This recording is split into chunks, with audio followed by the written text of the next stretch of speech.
Balik lagi di Barsilis Channel. Halo guys, balik lagi di Barsilizon Channel bersama saya Dinsky dan saya Aldo. bukan Barsilizon namanya kalau kita nggak ngebahas sesuatu yang creepy, yang Horor. yang tentunya membuat bulu kuduk kita merinding.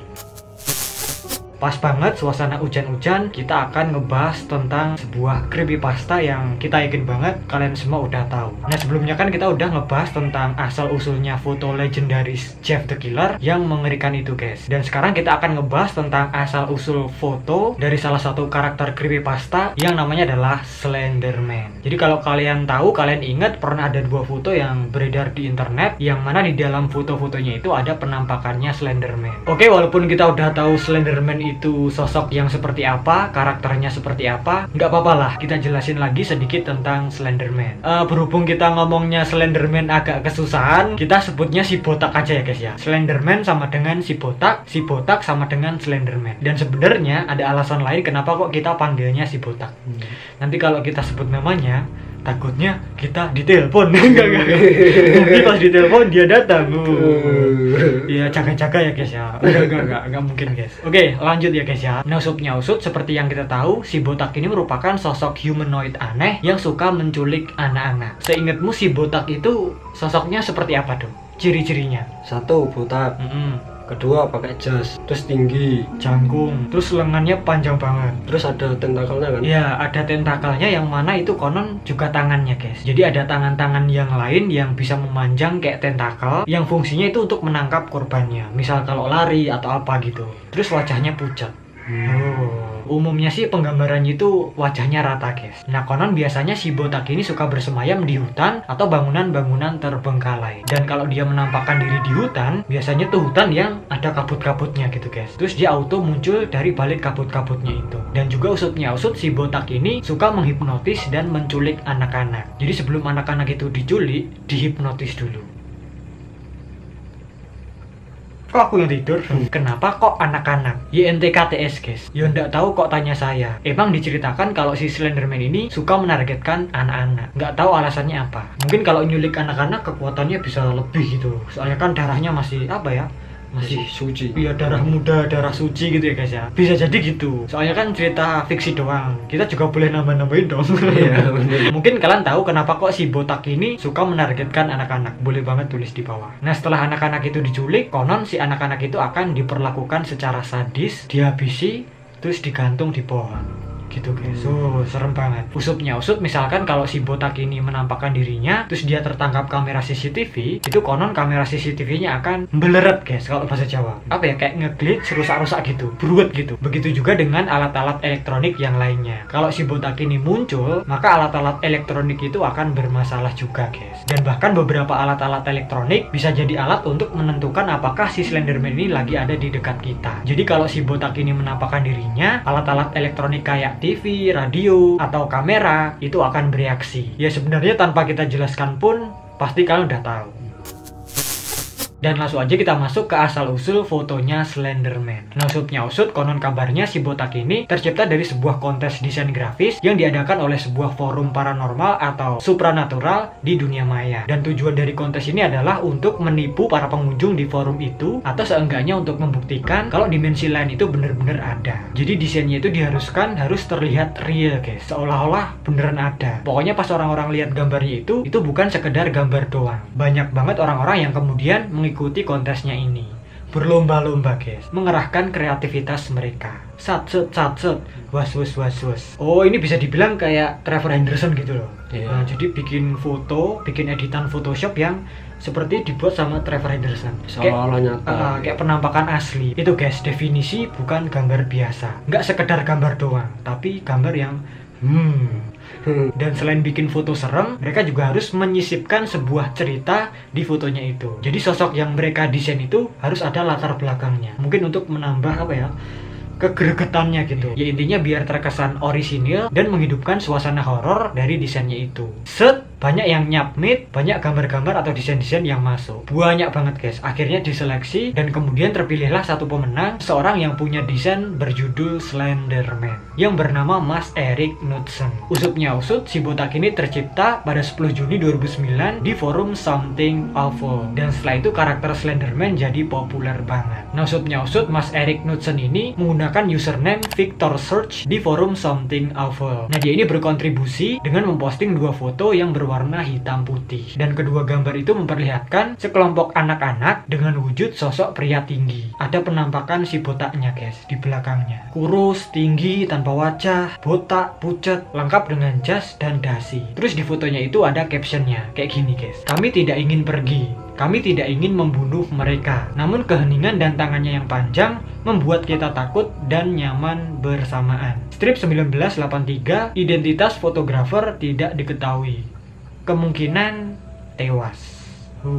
Serem ya, makanya menang. Terus ada lagi caption foto yang kedua. Satu dari 2 foto yang diselamatkan dari kebakaran perpustakaan kota Stirling. Foto yang diberi nama The Slenderman ini terkenal karena diambil di hari yang sama dengan menghilangnya 14 anak. Pemerintah menyebut foto ini palsu. Seminggu kemudian kebakaran terjadi di perpustakaan. Foto yang sesungguhnya disimpan sebagai bukti. Strip 1986, fotografer Mary Thomas menghilang semenjak 13 Juni 1986. Kalau kita lihat-lihat sih emang serem ya guys ya, seolah-olah beneran nyata kan. Iya, kayak mengintai gitu. Betul, ya? Ini kayak modelan foto-fotonya Trevor Henderson kan. Bener-bener otaknya cerdas dan encer, ya kan. Meletek ya. Bener, nggak kayak ini meletok. Bentak.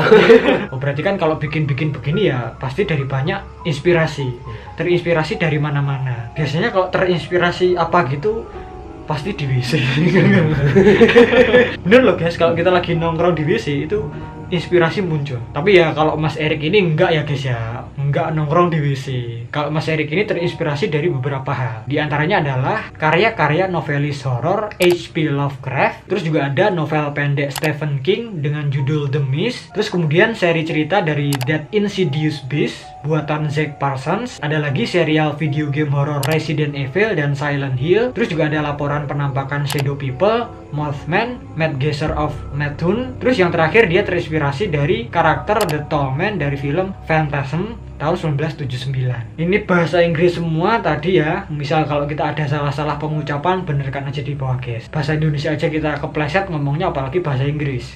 Nah, konon setelah kemenangan fotonya itu, si Mas Erik ini terus mengirimkan kiriman terkait dengan si botak. Kayak foto-foto, clipping koran, dan gambar-gambar yang memperlihatkan visual Slenderman lebih jelas. Kan foto kontesnya itu cuman foto penampakan yang Slenderman-nya itu bener-bener di belakang gitu guys, nggak terlalu jelas. Sampai akhirnya situs cerita horor Creepypasta membuat cerita creepypasta tentang Slenderman yang direferensikan dari karyanya Mas Erik. Ceritanya dipost sama creepypasta.com dan akhirnya jadi semakin populer. Dan saking terkenalnya sampai-sampai muncul di berbagai media hiburan. Salah satu contohnya muncul di game Minecraft. Jadi di game Minecraft itu ada karakter yang bernama Enderman. Itu kan mirip-mirip sama Slenderman. Nggak ada SL-nya, cuman Enderman doang. Bahkan sosok si botak ini dibuatkan gamenya sendiri. Ada gamenya. Judulnya adalah Slender The 8 Pages dan Slender The Arrival. Kedatangan. Mohon maaf lagi ya guys ya, bahasa Inggris again. Kayaknya kita juga pernah main gamenya ya, cuman bukan game yang disebutkan ini guys. Game Android, game ecek-ecek, Game KW. Iya, game rip off ya, guys. Bahkan yang lebih gilanya lagi, banyak YouTuber yang nelpon karakter Slenderman guys, ya kan? Dapat nomornya dari mana gitu? Pertanyaannya kan ini karakter fiksi ya. Ngarang mungkin. Ya bisa jadi untuk hiburan katanya. Dan selain itu kalau nggak salah si botak ini pernah muncul di channel YouTube-nya Marble Hornets. Jadi ini semacam kayak seri gitu guys, series. Konten-kontennya tuh fun footage gitu. Ada rekaman yang memperlihatkan penampakannya Slenderman. Bahkan again ada filmnya juga. Si botak ini diadaptasi ke film guys. Dan judulnya itu sama dengan namanya, Slenderman. Film ini disutradarai sama Sylvan White, dirilis pada tahun 2018. Wih, rupa-rupanya karyanya Mas Erik ini sukses banget ya Do ya.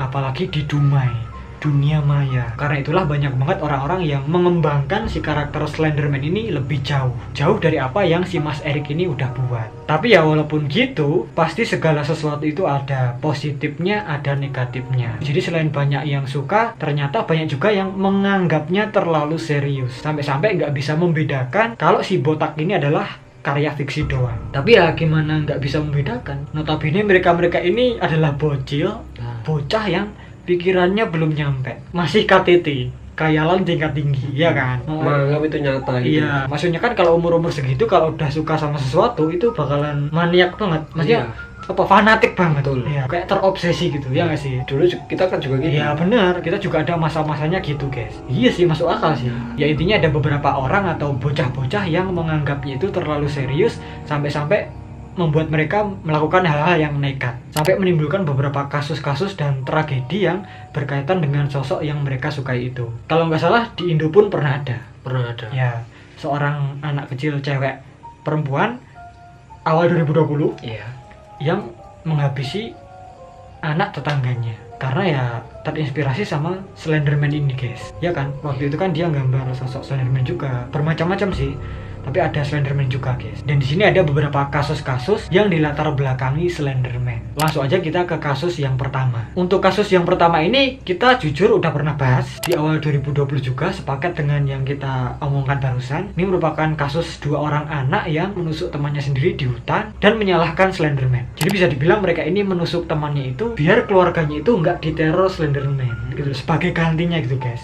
Atau kalau bahasa kita itu tumbal. Untungnya si teman yang ditusuk itu masih hidup. Jadi dia ini merangkak-rangkak di pinggir jalan kesakitan, terus akhirnya ditemukan sama seseorang guys. Terus kedua pelaku jahanamnya itu akhirnya dipenjara. Ini kejadiannya di Amerika Serikat dan pelakunya itu bisa dibilang masih bocil banget. Umur 12 tahunan guys. Kan dua orang itu. Dan kalau nggak salah kejadiannya ini udah 2014 silam. Terus ya emang mereka ini suka banget sama sosok Slenderman. Mereka ini suka baca-baca cerita-cerita fiksi horor di internet. Terus akhirnya mereka ini dibawa ke dokter spesialis, didiagnosa guys. Ternyata emang mereka ini mengalami gangguan jiwa. Cerita lengkapnya linknya kita taruh di sini guys. Langsung aja kita ke kasus yang kedua. Usutnya usut, lagi-lagi again si botak ini kembali menelan korban guys. Di tahun yang sama juga, tahun 2014, tepatnya di bulan Juni. Ini kalau menurut kita mencengangkan banget guys, parah banget. Karena di sini ada seorang anak yang berusia 13 tahun yang menyerang emaknya sendiri dengan pisau. Dan konon emang si anaknya ini suka banget nulis cerita-cerita fiksi horor yang salah satunya itu berhubungan dengan si botak atau si Slenderman. Parah ya, masih 13 tahun loh Do. Iya, nekat deh ya. 13 tahun itu kalau aku masih SMP. Iya Sampai kelas 1. Masih Kelas 1 kelas 2. Betul. Tapi gimana guys menurut kalian tentang kasus yang satu ini? Tulis di bawah guys. Next ke kasus yang ketiga, yang terakhir. Usutnya usut, ternyata kasusnya itu berlanjut lagi di bulan September 2014. Jadi di sini ada seorang anak perempuan berusia 14 tahun yang membakar rumahnya sendiri. Dan gilanya, ibu sama adik laki-lakinya itu masih ada di dalam. Dan umur adiknya itu masih 9 tahun. Nah, konon polisi bilang kalau si anak ini ternyata suka banget ngebaca manga Soul Eater dan juga mengunjungi situs yang berisi cerita dan informasi mengenai si botak. Dan selain itu, karakter si botak ini, si Slenderman, juga menginspirasi anak-anak berusia 12-24 tahun untuk melakukan suicide atau bunuh diri. Kejadiannya terjadi di tahun 2015 di daerah penampungan Indian Pine Ridge di Amerika Serikat. Masih bocah udah begitu ya guys ya. Ini mungkin efek dari kebanyakan baca Ya it's okay, it's fine. Baca-baca cerita horor, nonton film horor atau apalah itu, tapi ya harus bisa membedakan guys. Memilah guys antara positif, antara negatif. Yang diambil itu positifnya aja. Negatifnya buang. Kita jangan berlebihan gitu. Betul. Kita mengagumi sosok si botak ini sebagai karya aja. Kayak creepypasta gitu.